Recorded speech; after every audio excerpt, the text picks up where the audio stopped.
Good evening and welcome to the 2025 fall semester finale of The List on UWW-TV.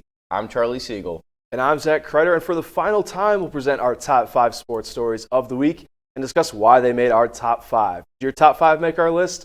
Let's find out. At number 5, the 2025 college basketball season is underway with 10 undefeated teams in Week 5's top 25. Charlie, what do you make of the current rankings? Who has made some jumps? And what have we seen so far around the country? Well, Zach, first off, I want to highlight 2 teams. I want to highlight a good team, a surprising team, and a bad team. So first off, I want to talk about Rutgers and New Jersey. It's a major shocker in the Big Ten. Coach Steve Pikiell rebooted their offense up to 11 points per game from last season. They are 9-0 on the season. I don't think anybody had Rutgers going 9-0 on their bingo card. Now, a bad team I want to highlight here is Villanova going 3-4. They have collapsed early with 3 straight losses and offensive efficiency ranked outside of the top 80. We haven't seen this bad Villanova team in a long time. Certainly have not. And talking about impressive teams, the Michigan Wolverines, an unbelievably offensive team. They have so much firepower.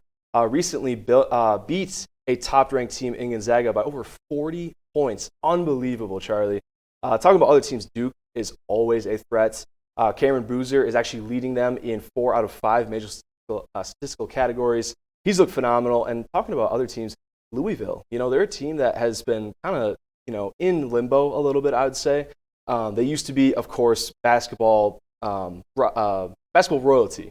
And so far, they've looked really good this season. They're undefeated. And you talk about Vanderbilt, they're also a team, too. We talk about how good they're doing in football. They look pretty good on the basketball side as well. At number 4, the NCAA college football regular season wrapped up over the weekend with rivalry week, and boy, did it not disappoint. Zach, which game stood out to you, and how has this weekend shaken up the college football playoffs that will be announced Sunday, December 7th? Well, I just got done talking about Vanderbilt, and I don't want to seem like this is a Vanderbilt show because it's really not. But, they played really good in football, too. They just beat the number 19 ranked Tennessee Volunteers 45-24 behind a Heisman performance from quarterback Diego Pavia. He added 165 rushing yards and a touchdown for a team that ran for over 314 yards against this Tennessee Volunteers team. I do believe they deserve a spot in the college football playoffs. They are not currently projected to be.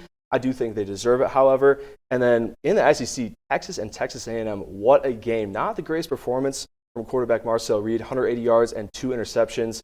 But on the other side, Arch Manning kind of looks like that quarterback that we expected him to be. He's played some solid football the past couple weeks. He was consistently making plays with his legs, picking up third downs, and this Texas team might be for real. Now, just real quick, I want to highlight Ohio State. They beat Michigan 27-9. This was supposed to be the game of the week. Now, unfortunately, Ohio State did make this game very unentertaining. With Julian Sand was 19 for 26, 233 yards, 3 touchdowns, and 1 interception out of the young quarterback.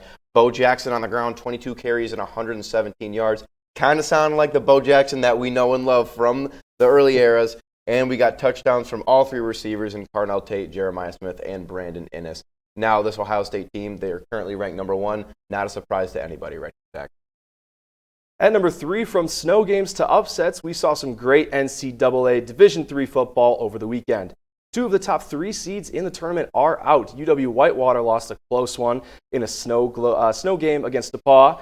6 games were decided by 1 score, and much more happened. Charlie, what are you highlighting from the action over the weekend in Division III? Well, Zach, considering the fact that we are on the campus of UW-Whitewater right now, I wouldn't call this a highlight, but DePauw did beat Whitewater 26-23 in heavy snow. You love a good snow game. You love that classic football weather, but unfortunately the Warhawks just couldn't get it done this time.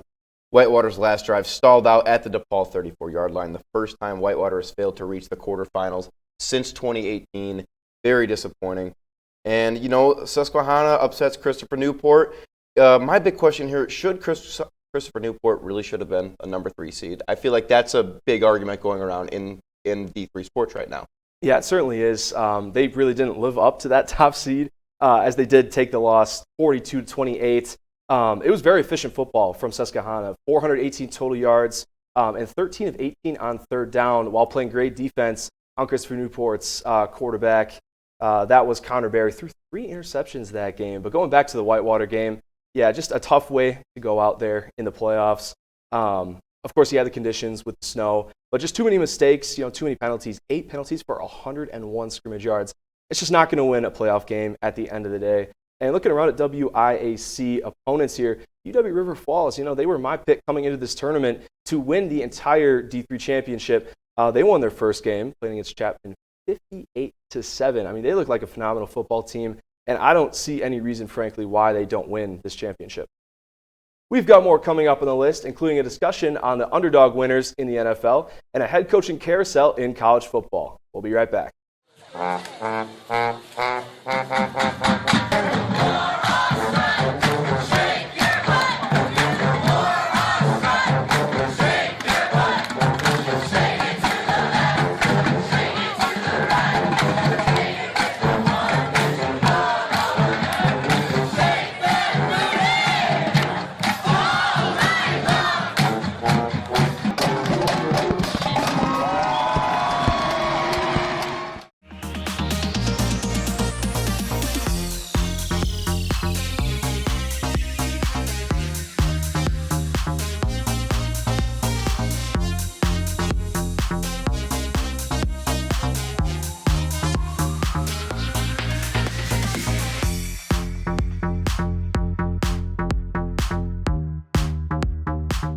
Matt checking in to see how Sam is doing on his project, and it's getting close to exporting now, the final step in the process.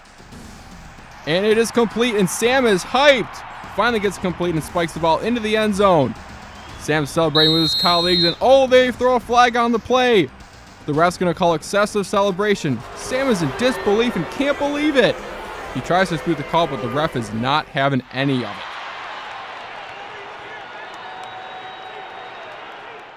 Welcome back to the semester finale of The List on UWW-TV. Let's continue the countdown in this week's top sports stories. At number 2, it was a week of the underdogs in the NFL as we saw 7 upsets in Week 13, but there were also some statement wins laying the rough framework for the playoff picture with still a lot more football to be played. Zach, let's discuss the current NFL standings after some shakeup, especially in the AFC South. Yeah, my Colts unfortunately took a loss to the Houston Texans. Houston Texans now winners of 4 straight behind the number 1 defense in the NFL. They look pretty good, a team to beat possibly. Also, Joe Maybe's Carolina Panthers, they got an upset win there over the Rams, 31-28. Bryce Young playing the part of a franchise quarterback, throwing those 3 touchdowns, 15 of 20 passing, and great defense. J.C. Horn played a phenomenal game, limiting Puka Nacua and Devontae Adams. But I want to focus on one of our Thanksgiving games. And that was the Bengals-Ravens. Great to see Joe Burrow back. Of course, the league is always better when he's playing. But the Baltimore Ravens, I got a problem with these guys. Watching the Baltimore Ravens in a high-end game, a primetime playoff game, it's like watching reruns of Seinfeld. You always know what's going to happen, but it never fails to surprise you. I mean, this team, every single time they get into a close game, like a good playoff primetime game, they completely fall apart. They are a completely different team. They don't run the ball. They try to make Lamar into some air raid quarterback, which he just isn't. They just get away from what works. I hate it. I don't like watching it. And John Harbaugh, I mean, we need to have some serious conversations. But let's throw it over to the Chicago Bears, huh? We're going to talk some Bears real quick. Like you mentioned earlier, the Panthers did upset the Rams, boosting the Bears to number 1 in the NFC. Yes, really, the Bears are number 1 in the NFC. No one would have thought. But yeah, I just want to talk about the entire offensive line had a great game. Both running backs rushed for over 100 yards and a touchdown, both Kyle Monangai and DeAndre Swift. Ben Johnson has his running back duo back in Chicago. Now, real quick, I want to highlight one guy who's been a staple player for the Chicago Bears. Nahshon Wright was a cornerback number 4 on the depth chart. You brought him in as a depth guy. He comes in, both of your star cornerbacks go out, and he comes in and he makes a statement, and he is there to play. Nahshon Wright is currently top 5 in interceptions in the entire NFL right now. He's having an incredible season.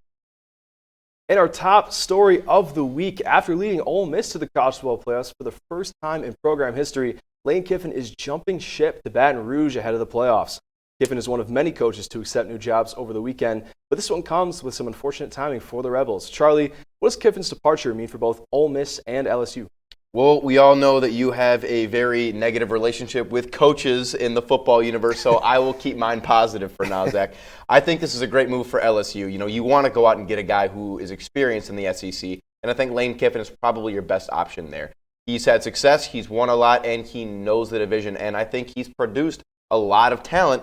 So if LSU is going in the direction of what they had in 2019, I think Lane Kiffin is probably the best option they could have had. Yeah, and like you said, not a fan of this move. I hate it from Lane Kiffin, and I think it exposes a huge problem in the NCAA Division I football. They need to fix their offseason rules. I mean, this is absolutely ridiculous that a coach can leave right before the college football playoffs and just basically completely screw over his team. I mean, this is an unbelievably selfish move, I think, from Lane Kiffin, because now all the players, they have to decide, are they going to play the college football playoffs or are they going to go to LSU too?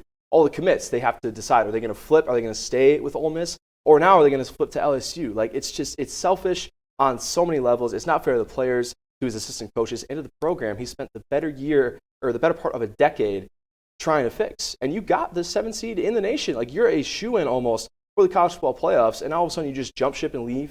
I get it, NIL resources, recognition, $12 million a year, but extremely selfish, I think, from Lane Kiffin. I hate it. I mean, this is just, it's frustrating, to say the least. But, looking ahead at some other head coaches, John Summerall from Tulane, of course, they're looking like a really good team, too. He recently signed with the Florida Gators. The Florida Gators, a team that has not looked great this year, and hopefully that they can be on the upswing after that hire. And before we wrap up, Charlie, looking at this whole semester of the list, what are your biggest takeaways? I think my biggest takeaway is something I actually mentioned very previously. Your beef with all of these head coaches has been probably the highlight of my semester. It goes from, obviously, we got Lane Kiffin, Brian Kelly. I know you hated Brian Kelly. Oh, yeah. James Franklin especially. I love coming in every week and hearing your new beef with a new coach. Yeah, I do appreciate that. Just looking at it, if there's one thing I love on this earth doing, it is talking football, talking sports, and really honored and appreciative that I was able to get this spot, do this with you. Huge shout to our producer, Ryan Hallida, back there currently right now, for putting us on the air and just taking us through this journey. It's been an honor, and it's been an incredible experience. And that will do it for this edition and semester of The List. I'm Zach Kreider. And I'm Charlie Siegel. Thank you for tuning into The List all semester long on UWW TV.